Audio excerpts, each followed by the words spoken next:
seyircilerim, Oktay Usta'nın mutfağındasınız. Hoş geldiniz, sefalar getirdiniz. Bugün sizler için şöyle çok güzel bir çilekli pasta hazırlayacağım. Yaz tarifleri hazırlamaya özen gösteriyorum sizler için efendim. Şimdi pastamızda neler var? 3 tane yumurta, kek, krema, şantisi ve üst dolguları olacak. 3 tane yumurta, 1 çay bardağı toz şeker, 1 paket vanilya, 1 paket kabartma tozu, 5 çorba kaşığı un, 3 çorba kaşığı da su olacak. Kremaya geldiğimizde 1 litre süt, 1 su bardağı toz şeker, 3 kaşık çorba kaşığı ile un, 1 kaşık nişasta, 1 paket vanilya, 1 kaşık da tereyağı. Şantisinde 1 poşet toz şanti ve 1 bardak süt, çilek ve çikolatalı pasta için hazır mısınız? Önce kekini hazırlıyorum. Yumurta ve şekeri köpürtüyorum.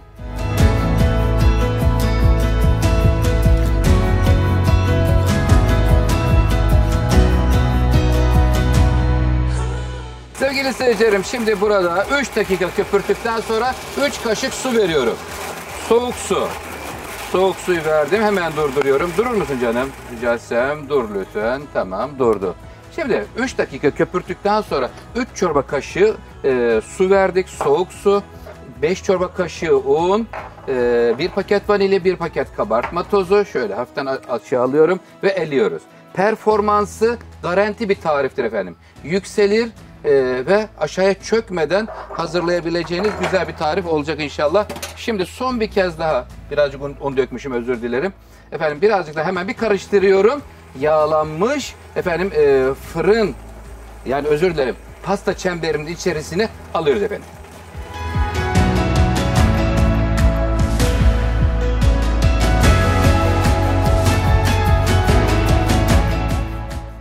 Efendim keki pişireceğimiz çemberin zeminine yağlı kağıt koydum. Hafiften de bir yağ sürdüm. Şimdi burası da hazır.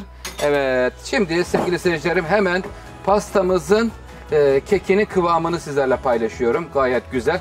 Tahin kıvamında, %100 garanti bir tarif. Bismillahirrahmanirrahim.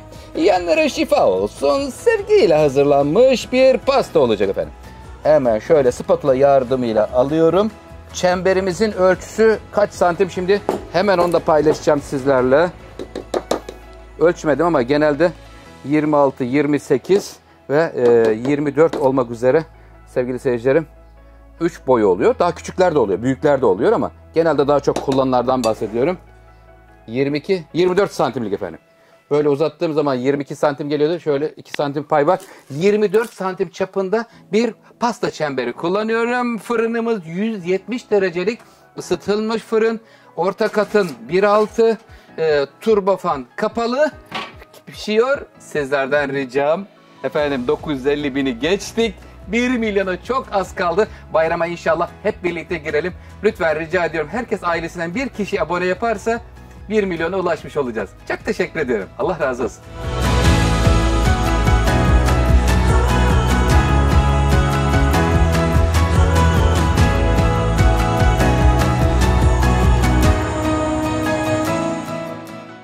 Çilekli pasta hazırlıyorum. Çilekli pastamızda 1 litre süt, 3 çorba kaşığı un, 1 çorba kaşığı mısır nişastası, 1 paket vanilya, 1 su bardağı şekerle birlikte ceylan gözü olduğu 2 dakika pişiriyoruz. Ocağın ateşini kapatıyorum. Buraya şimdi hemen 1 çorba kaşığı tereyağını ekliyorum. Tereyağını ekliyorum, karıştırıyorum ve buraya kıymetli seyircilerim bir ilk sıcaklığı çıkar çıkmaz hemen birazcık üzeri kaymak bağladığında bir tane streç film kapatacağım ki yakın mesafede kalınca krema nemli kalıyor ve çok güzel krema oluyor. Detaylarıyla birlikte devam edeceğim. Lütfen videoyu atlatmadan izlerseniz çok mutlu olurum. Çünkü bu özel tarif kaçmamış olur. Yaz tarifi harika bir şey olacak.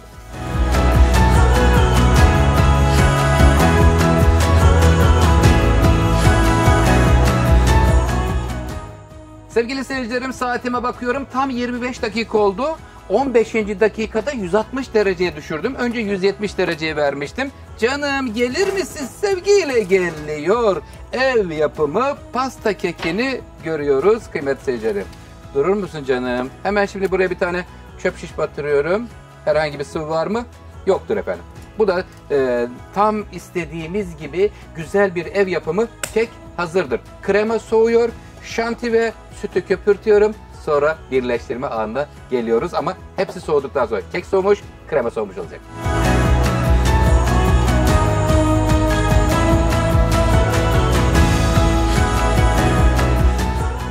Sevgili seyircilerim, kremamız soğudu. Ayrılıyor bakın üzerinden. Naylon veya streç film, her ikisi de olur. Şimdi kremamızın kıvamını görelim. Bak gayet güzel böyle.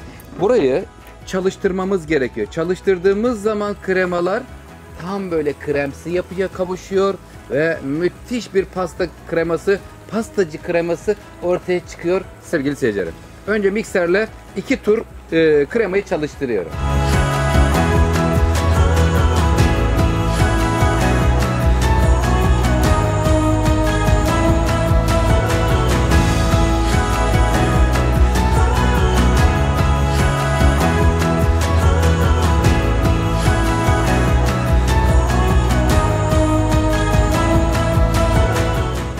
Sevgili seyircilerim, pastamızın kekini ikiye kestik. Çemberi yıkadım. Tekrar büyük bir taban içerisine koydum.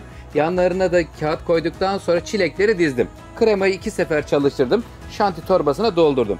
Şimdi Bismillahirrahmanirrahim. Burada çilekleri şekerle birlikte püre yaptım.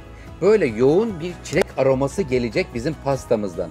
Daha önce hiç böyle bir güzel farklı böyle yoğun çilek aromalı pasta yememiş olabilirsiniz. Şimdi geliyoruz. Şuradan hemen şanti torbamızın ucundan kesiyorum. Kestikten sonra tam net görebiliyor muyuz? Şöyle bir çevireyim bakın. Islattık. Evet görüyoruz. Hatta şunun altına bir şey koysam, şuradan bir aparat koyayım ki sizler rahat görebilin sevgili seyircilerim. Allah, öyle de zor oldu ama ben bir elimle sıkacağım o zaman. Evet efendim, şimdi getiriyoruz. Şurada çileklerin olduğu yerlerden başlayıp kremayı şöyle bir güzel kekin üzerine, sosun üzerine sıkıyoruz. Özellikle çilekleri kaplasın buradaki kremamız. Evet, tek elle yapıyorum mecburen. Tutuyorum şeyi. Şöyle özür dilerim çünkü istediğim gibi sıkamıyorum. Bırakırsam tabak kayacak diye. Tamam, şimdi burası hemen hemen tamamlamak üzere. Çok özür dilerim. Şimdi çilekleri biraz şöyle üzerine doğru krema verelim. Artık bırakmak zorundayım. Çünkü istediğim gibi ilerleyemiyorum. Evet efendim, şuradan şöyle getiriyorum. Kremadan her yerine sıkıyorum. Hiç boşluk kalmasın. Güzelce çilekleri sıkıştırsın. Tamam. Şimdi burası hazır. Efendim bir sonraki gelen kek biraz daha küçük olmalı. Çileklerin arasında kalsın diye. Gel bakalım canım. Şöyle. Heh. Evet, onu da şimdi görelim. Şurada bir bastırıyorum. Kıymetli seyircilerim bakın. Çilekler aradan görünüyor. Gayet güzel. Şimdi tekrar burayı ıslatıyorum. Buraya çilek parçaları koyacağım. Ondan sonra bu çemberi bütün malzemeleri koyduktan sonra üzerine yerleştireceğim. Hiçbir şey israf olmayacak. Oktay Usta ile marka ve firma sahiplerine duyurulur. Efendim, bizimle iş ortaklığı yapmak isteyen değerli dostlarım, bizim sayfamızın alt bölümünde bulunan mail adresimizden bize ulaşabilirsiniz. Oktay Usta ile biz de çalışmak istiyoruz diyenler için bir duyuruda bulunuyorum. Evet efendim, şimdi sosumuz döktük. Biraz da çilek parçalarından koyacağım. Sonra krema ve süsleme bölümüyle devam ediyoruz. Çok güzel ve değişik bir pasta olacak. Bol çilekli ve çikolata.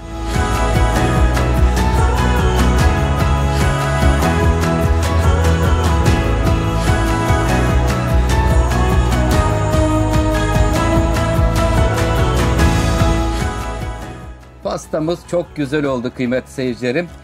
Kremaya 2 kaşık köpürtmüş olduğum şantiden ikinci tur çalıştırmada koydum. Müthiş bir kıvam verdi.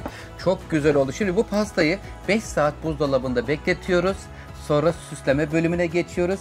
Sizlerden ricam, videoyu atlatmadan tam başından sonuna kadar izlerseniz mükemmel bir pasta sizin de sofranızda olacak inşallah. Dolaba kaldırıyorum.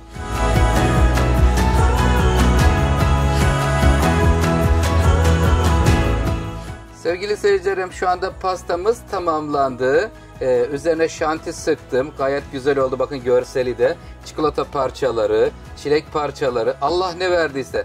Eldeki ve evdeki imkanlarınız neye müsaitse onlardan yararlanabilirsiniz. Şık sunumlar çok önemlidir. Özel zamanlar içinde hazırlayabilirsiniz böyle güzel bir pastayı. Şimdi buraya hafiften böyle çok az miktarda üzerine bir yeşil fıstık vereceğim böyle. Çok az böyle. İnce bir dokunuş olsun. Evet efendim. Bakın kırmızı, siyahlar ve yeşillerle birlikte güzel süslenmiş bir pasta oldu.